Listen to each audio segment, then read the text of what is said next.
네, 오늘 아침에 이 교회로 말미암아라는 제목으로 말씀을 나누도록 하겠습니다. 요즘 기술의 발전으로 인해서 개인정보가 불법으로 유출되어 피해를 입는 일이 많습니다. 사람들은 은행 비밀번호, 생일, 전화번호, 사회보장, 소셜 시큐리티 넘버 등 중요한 정보를 비밀로 하고 가까운 사람에게만 공유하죠. 일부는 집에 비밀 장소를 만들거나 영화처럼 숨겨진 공간을 두기도 합니다. 회사나 가게에도 영업 기밀이 있으며 군대나 정부 조직은 보안 등급에 따라 정보 접근이 또 제한이 됩니다. 어떤 비밀은 또 수십 년 후에 일반에게 공개되기도 하죠. 오늘 본문에서 비밀이라는 단어가 자주 나왔는데 하나님의 비밀에 대해서 오늘 바울이 말을 하고 있습니다. 에베소서 1장 1에서 5절 이렇게 말씀하는데요. 이러므로 그리스도 예수의 일로 너희 이방인을 위하여 갇힌 자 된 나 바울이 말하거니와 너희를 위하여 내게 주신 하나님의 그 은혜의 경륜을 너희가 들었을 터이라. 그 은혜의 경륜이 뭐냐? 3절에 곧 계시로 내게 비밀을 알게 하신 것은 내가 먼저 간단히 기록함과 같으니, 그러니까 지금 이 에베소 편지 이전에 바울이 또 편지를 쓴 거예요. 4절에 그것을 읽으면, 내가 전에 쓴 것을 읽으면 내가 그리스도의 비밀을 깨달은 것을 너희가 알 수 있으리라. 이제 그의 거룩한 사도들과 선지자들에게 성령으로 나타내신 것 같이 다른 세대에서는 사람들의 아들들에게 알리지 아니하셨다. 이 비밀을 그렇다는 거예요.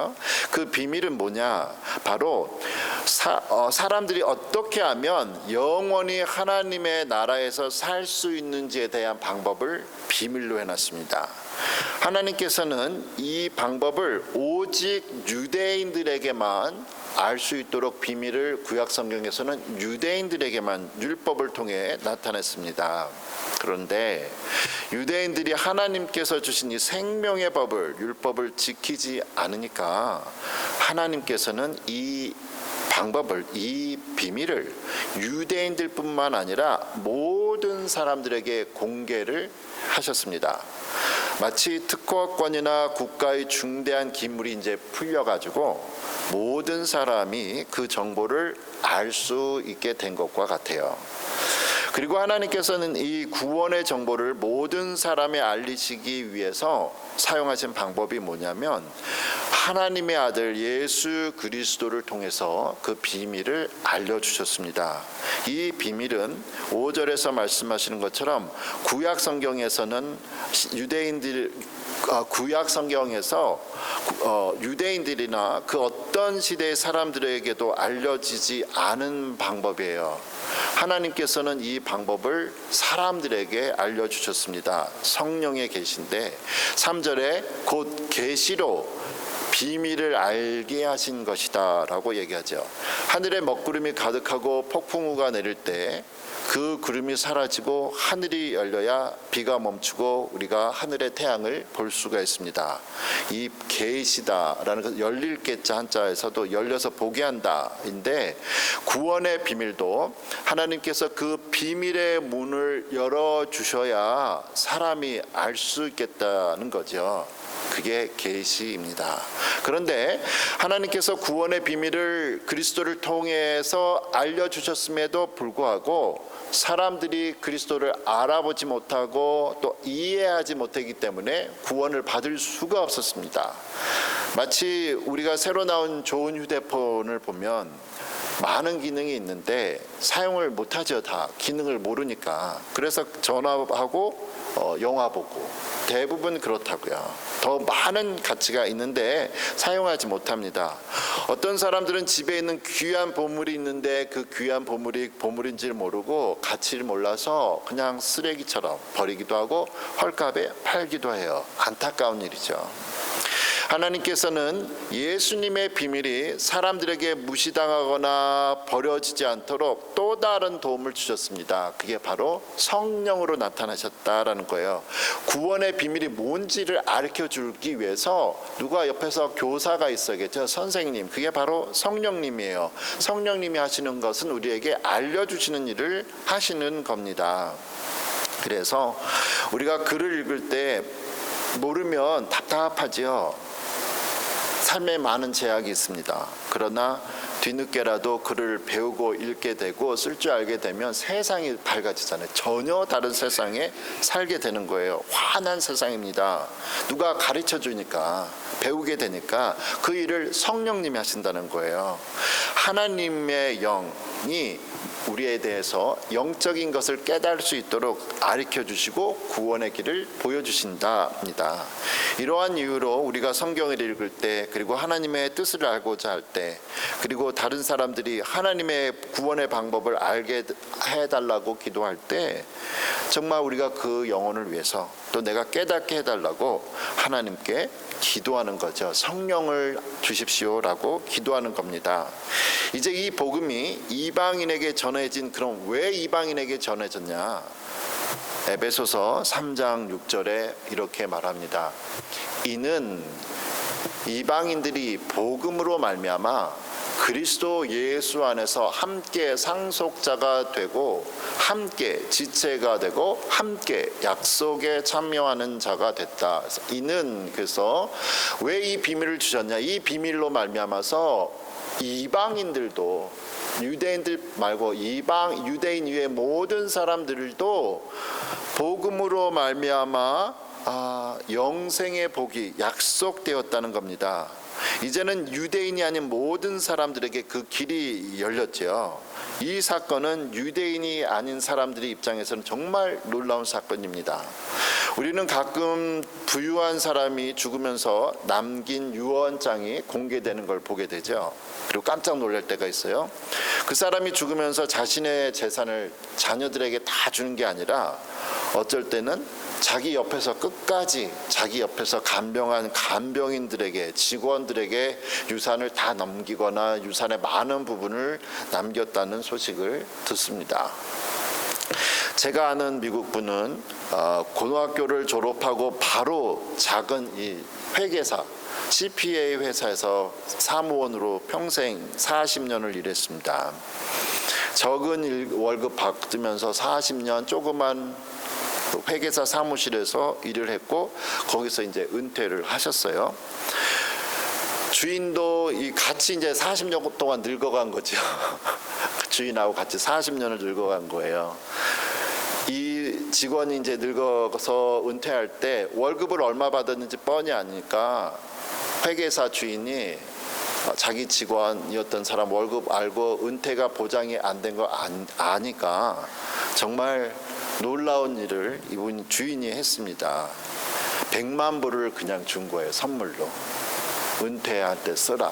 100만 불을. 정말 그 이야기 듣고 저 놀랐고요. 아, 부럽다. 아, 부럽다. 그랬습니다. 그런 CPA도 회계사도 뭐 보통 사람이 아니지만 대단한 일인데요. 예수님을 통해 이방인들이 하나님의 자녀가 되고 하늘에서 하나님께서 주시는 복을 누릴 수 있게 된 것은 은퇴할 때 누군가가 나에게 100만 불을 주는 것 그 이상의 일입니다. 많은 유산이나 선물을 받을 자격이 없는 사람들이 받게 됐을 때는 내가 그만큼 뭘 해서 은혜에 대한 보답이죠. 나 일에 대한 안 해도 되는데 사실 그 사람들이 나한테 내가 뭘 했기 때문에 주는 거예요. 하지만 하나님께서 주시는 이 영생, 이방인들에게도 외국인이었던 구약 성경에는 오직 유대인들에게만 줬는데 예수님 시대에는 모든 사람에게만 이 영생의 선물을 주신 것은 그냥 하나님께서 무료로 주신 겁니다. 내가 그것을 받을 만한 자격이 없음에도 불구하고 하나님께서 은혜로 주신 선물이지요. 그래서 오늘 성경 본문은 이 소식을 좋은 소식이라고 말을 하고 있습니다. 굿뉴스죠. 복음이에요. 그러나 이 복음이 굿뉴스가 예수님을 믿으면 다 구원을 받는다는 이러한 소식이 모든 사람들에게 또 자동적으로 적용이 되지 않습니다. 지금까지 유대인들은 자신들이 유대인으로 태어났기 때문에 자기가 죽을 때 자동적으로 구원을 받을 거다, 하늘에 갈 거라 생각했어요. 그러나 유대인들은 이제는 예수님을 통해서만 구원이 있으며 이방인들도 그 구원을 받을 수 있다는 사실을 받아들이기가 어려웠습니다. 이것 때문에 우리만 받을 수 있었던 것을 너희들도 받니? 하면서 이 사람들이 이제 화나기 시작하고 분노하면서 좋아지질 않았죠. 바울 자신은 이러한 하나님의 놀라운 구원의 비밀이 이방인에게도 알려졌다는 사실을 가르치는 역할을 자기가 맡게 된 것을 감사하고 있습니다. 에베소서 3장 7절과 9절에서 자기가 무엇을 감사하는가? 이 복음을 위하여 그의 능력이 역사하시는 대로 내게 주신 하나님의 은혜의 선물을 따라 내가 일꾼이 되었노라. 모든 성도 중에 지극히 작은 자보다 더 작은 나에게 이 은혜를 주신 것은 측량할 수 없는 그리스도의 풍성함을 이방인에게 전하게 하시고 영원부터 만물을 창조하신 하나님 속에 감추어졌던 비밀의 경륜이 어떠한 것을 드러나게 하려 함이라. 바울은 자신이 구원의 복음을 전하는 일을 하나님의 일이라고 은혜로 생각했어요. 자기가 선택받은 것을, 복음 전하도록 선택받는 것을 은혜라고 생각하고 있습니다. 비록 지금 그가 복음을 전하다가 감옥에 갇혀 있지만 그걸 영광으로 생각한 거예요. 여러분, 우리가 예수님을 믿으면 구원받는다는 사실을 다른 사람들에게 전하는 건 부끄러운 일이 아니죠. 아니면 다른 사람들이 예수님을 믿든지 말든지 그냥 상관없이 우리 살아갈까요? 바울은 그렇지 않았다는 겁니다. 그는 이 구원의 비밀을 전함으로써 한 사람이라도 더 구원받게 되는 일을, 내가 이렇게 참여하게 된 걸, 그리고 하나님이 나를 부르신 것을 기쁨이자 영광으로 생각했죠. 사랑하는 성도 여러분, 우리 주변에 예수님을 알지 못하는 많은 사람들에게 이 복음을 기쁜 마음으로 전하는 복된 성도들 되시기를 축원합니다. 이제 에베소서 3장 10절 13절을 보겠는데요. 이 복음을 전하는 것, 이방인에게도 복음을 전하는 것에 대해서 계속 이야기하면서 이는 자기가 맡겨진 일인데 복음을 전하는 이는 하면서 이제 교회로 말미암아 하늘에 있는 통치자들과 권세들에게 하나님의 각종 지혜를 알게 하려 하십니다 하면서 이 놀라운 일들이 현대에 와서는 교회 시대를 통해서는 교회를 통해서 나타난다는 겁니다.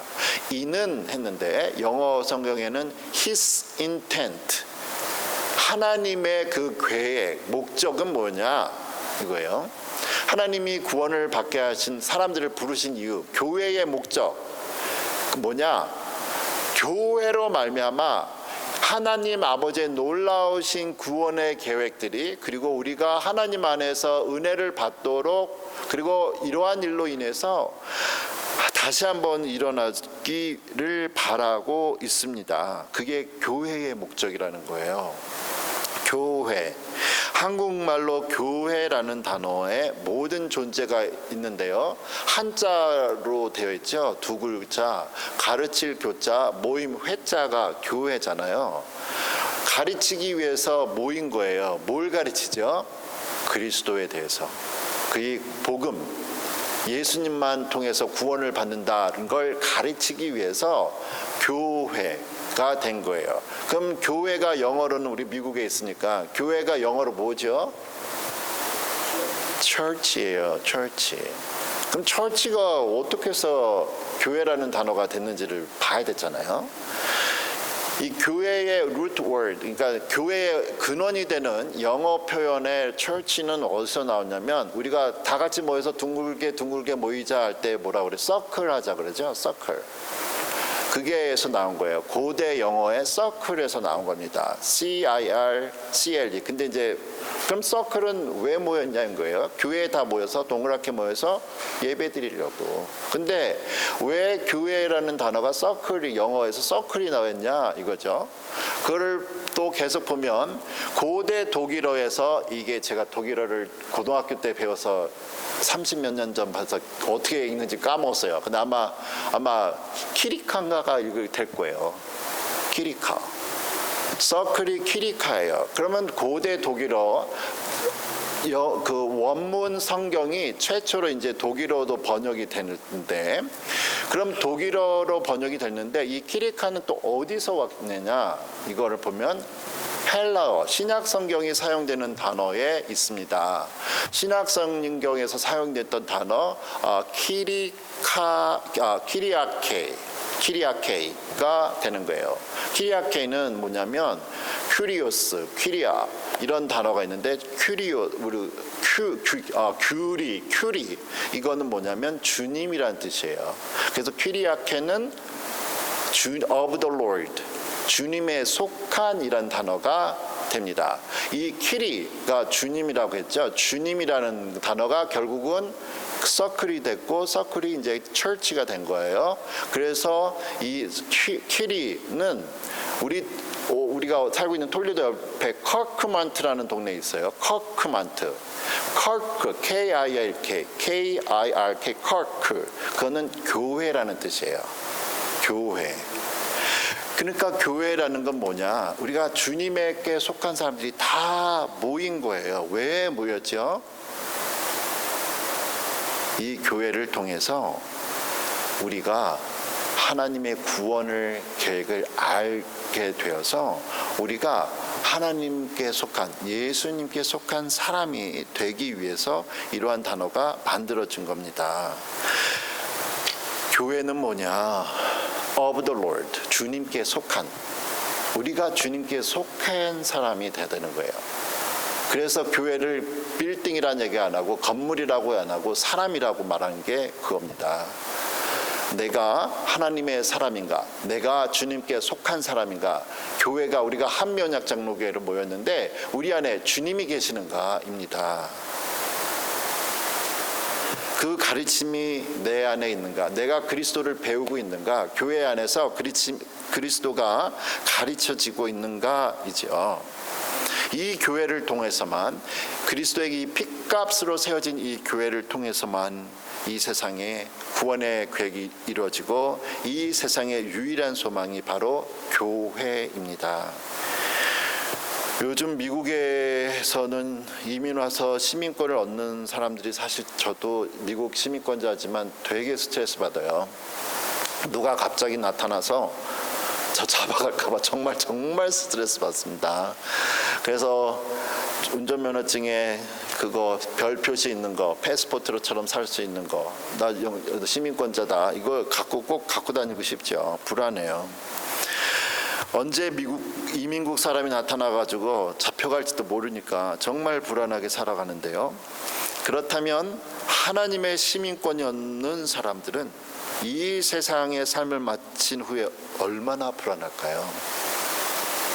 그러나 이제 구원의 계획이 교회를 통해 이루어졌기 때문에 우리는 더 이상 불안해할 필요가 없습니다.